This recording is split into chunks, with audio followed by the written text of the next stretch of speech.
Hello and welcome to another episode of Ask Miss Jai Live. I am very excited to be coming live to you again as we wind down season 4 of Ask Miss Jai Live.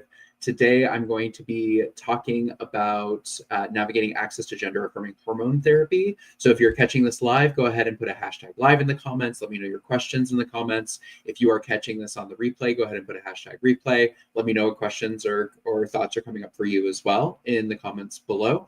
I read every single comment, so please let me know what you think of this. I am so grateful that you're here so that we can talk through what this might look like for some folks, especially as we are experiencing shifts in the environment around being able to access gender-affirming hormone therapy. So stick around. I think that we will have a really great conversation today. I'm really hopeful that we'll have a really great conversation today and be able to spend some time together talking about this.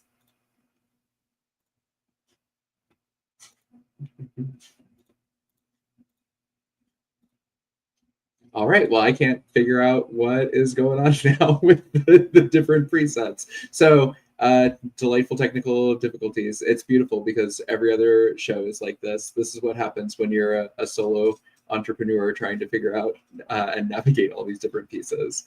So I'm going to go ahead and just jump right in then. And I want to welcome you for being here. Before we start this conversation, I really want to express my gratitude to Chase Strangio, to the ACLU, and to the families of folks who are currently or this week presented their oral arguments before the Supreme Court in relation to Tennessee's ban on gender-affirming care for minors. So I really want to thank folks who are stepping forward and are doing what they can to ensure that we remain able to access our health needs and negotiate those health needs and work directly with our providers to give us nuanced health care. So I really want to express that gratitude and recognize that this conversation and the way that we're having this conversation today is sort of framed by those pieces as well.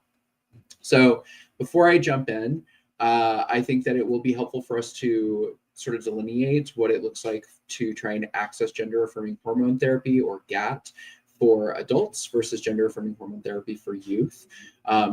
So first and foremost, what you are trying to access if you're under the age of 18 might look different than what you're trying to access if you are over the age of 18, and specifically like what you're trying to access around the age of puberty. So for folks who are adults, you likely are not trying to access puberty blockers. Likely there has already been some sort of secondary sex characteristics that have shifted as a result of natal hormones taking over through the puberty that you underwent. So what you're looking to actually access generally is gender-affirming hormone therapy that will either block the continual production of testosterone and supplement with estrogen, or will start to supplement testosterone in the system.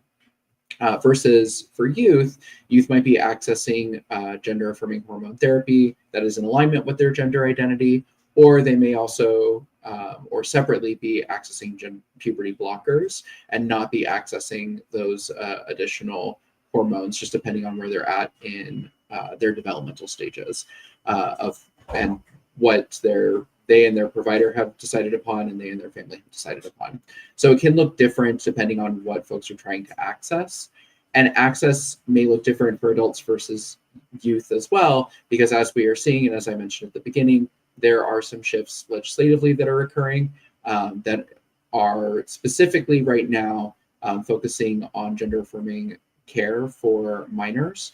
However, there is some concern that can also extend to targeting gender-affirming care for adults as well. So what we see right now is that being able to access gender-affirming hormones for adults, there might be less legislative barriers, whereas for youth, there might be more legislative barriers, just depending on where youth and their families live. But there are also access challenges in general for gender-affirming care, including challenges with having health insurance, challenges with the financial barriers and costs, challenges with finding an affirming provider, challenges with finding a provider who understands gender-affirming hormone therapy and is affirming. So there are other challenges that come up that are unrelated to legislative as well and can look different for youth and for adults. So What I'm going to focus on today is how adults and parents can help navigate shifts in accessing gender-affirming hormone therapy. I'm focusing on parents because parents often need to have a role in the healthcare decisions of their children, and often do have a role in the healthcare decisions of their children. So I'm going to talk about what adults and parents can do to help navigate those shifts in accessing gender-affirming hormone therapy. And I'm also going to talk about getting access to legitimate gender-affirming hormone therapy and some considerations for folks who are considering DIY hormone therapy, because we take a harm reduction approach at Ask Miss Jai, and I also take a harm reduction approach. So that is through the lens of the work that I do. And so I never want to tell someone to not do something, but instead give folks information so they can make an informed decision about their health.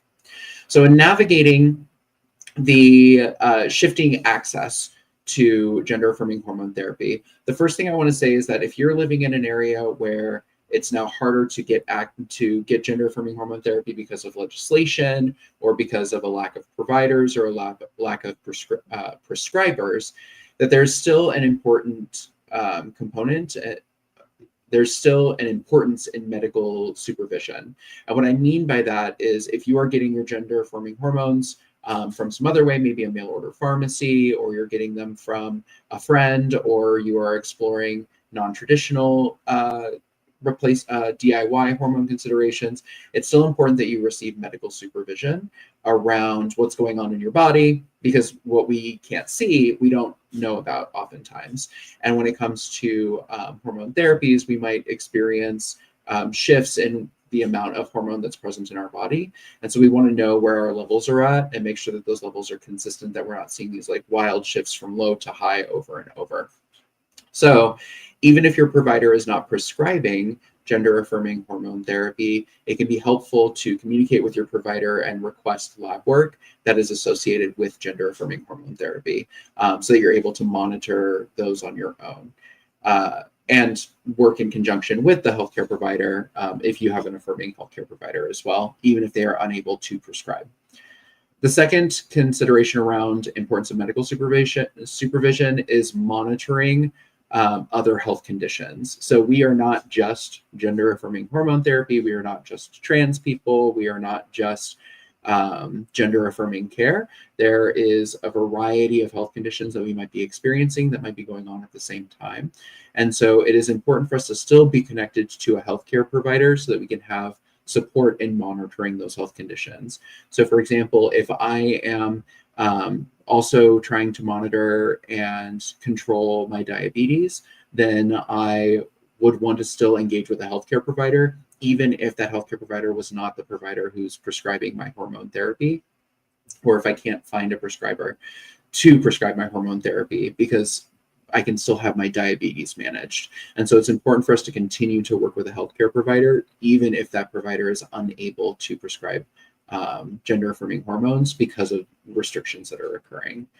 The other piece of this is that I don't know how frequently you are trying to connect with a healthcare provider, but oftentimes there are wait lists, and those wait lists can make it more difficult for patients to establish new care.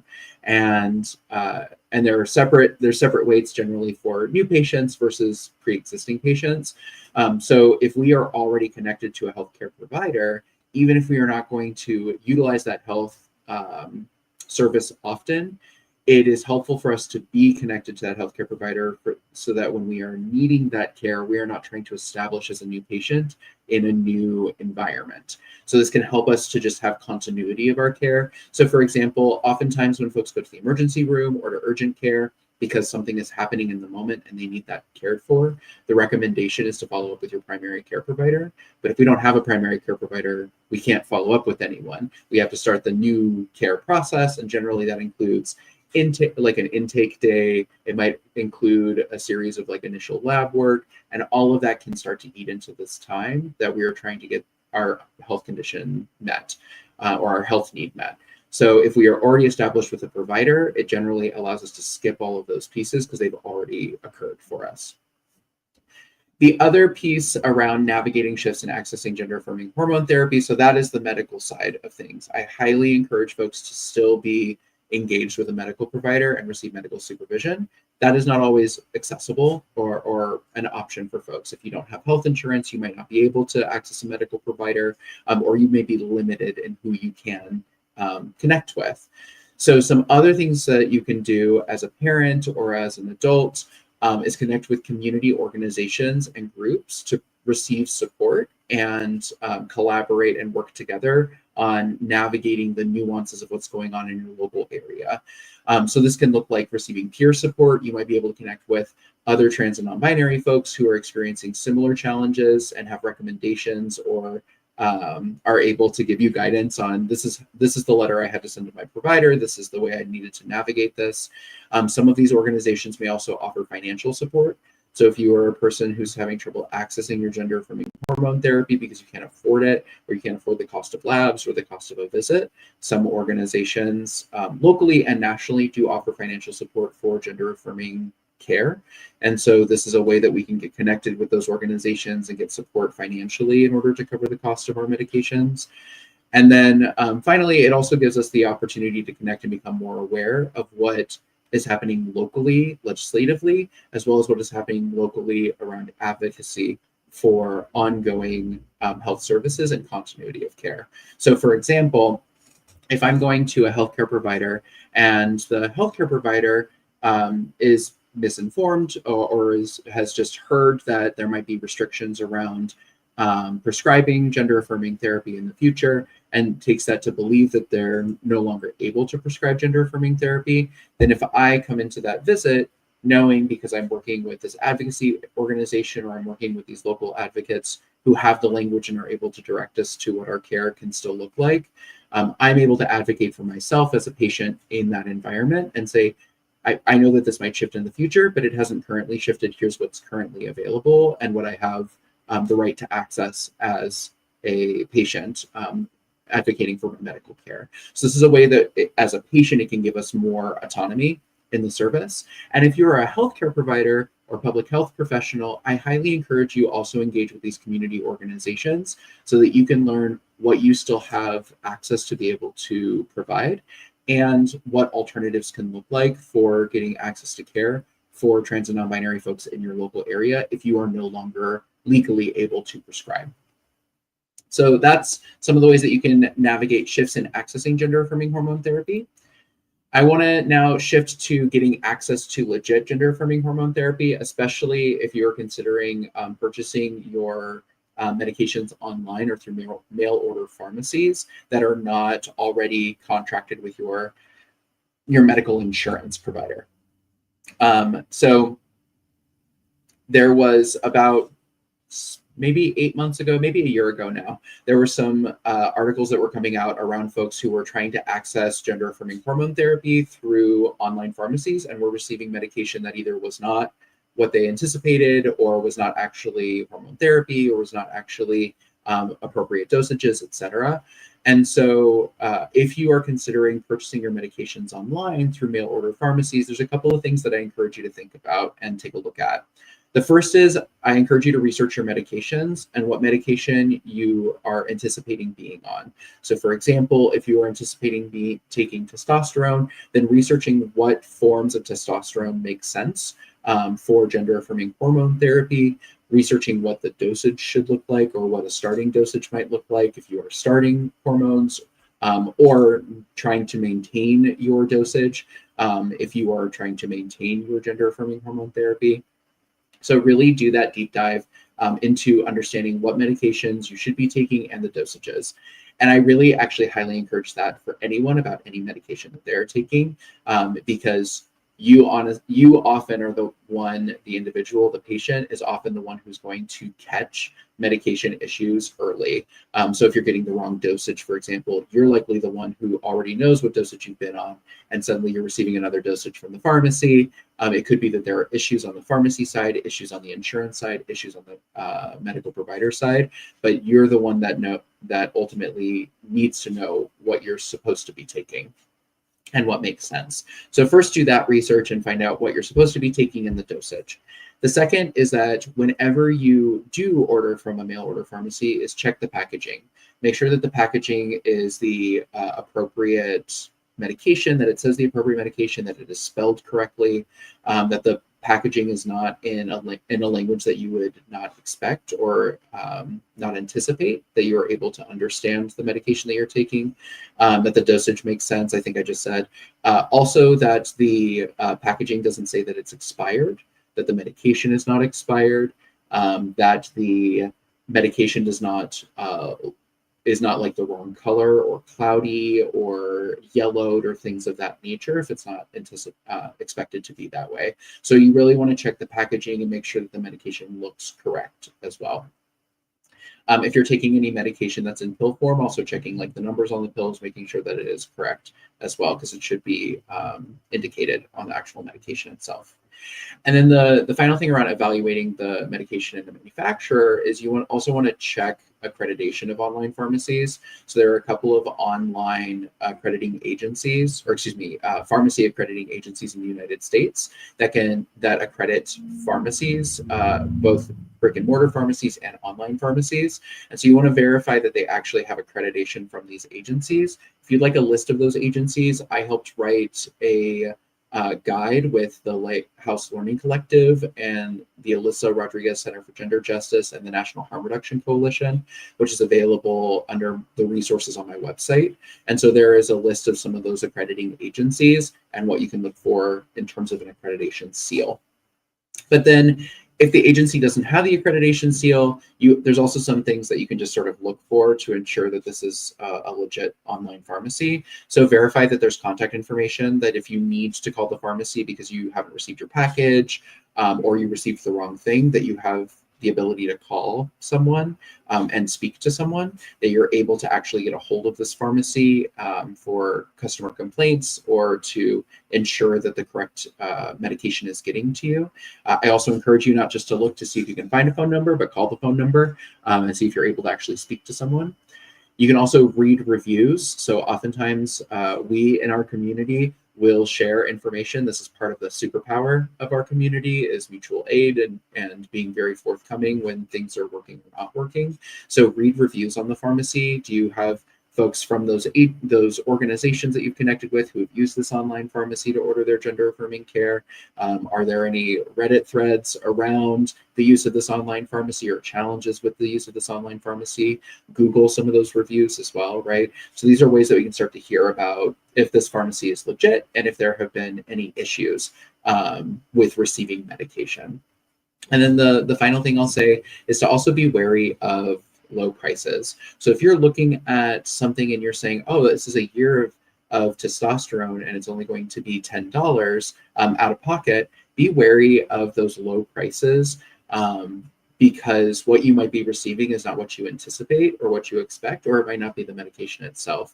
And generally, if there is such a low price and you're not going through a health insurance and there's not something that's covering the cost of that, that's very clear that it's covering the cost of that, then you might not be receiving what you anticipate. So be wary of those low prices and really then do your due diligence to make sure that this is correct.